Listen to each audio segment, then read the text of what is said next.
Hello guys, आज हम लेकर आए 801 ग्लैंडर को कैसे खोलते हैं, कैसे ओपन करते हैं, इस वीडियो के माध्यम से दिखलाएंगे, बताएंगे। सबसे पहले इसके कार्बन खोल लेंगे।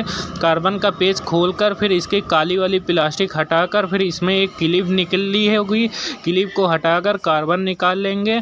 फिर दूसरे साइड भी एक कार्बन लगा होते हैं, 2 कार्बन लगते हैं। फिर उसी तरीके से जैसे खोला था उसी तरीके से आपको ये भी खोलना है और खोल कर बढ़िया से क्लिप हटाकर इसको निकाल लेना है आराम से। फिर क्या करेंगे, फिर हेड के चारों पेज खोलेंगे जैसा कि आप वीडियो में देख रहे हो। हेड के चारों पेज खोलकर बढ़िया से फिर हमारा हेड खुल जाएगा जैसा कि आप वीडियो में देख रहे हो। हेड खोलकर आराम से फिर हमारा ये हेड अलग कर देना है। फिर एक टेस्टर लेंगे, टेस्टर से ये हमारा आर्मेचर उठा देंगे। आर्मेचर उठाकर हाथों से निकाल लेंगे। ऐसा आप करोगे तो अपना ग्लैंडर खोल पाओगे। इसी के साथ धन्यवाद।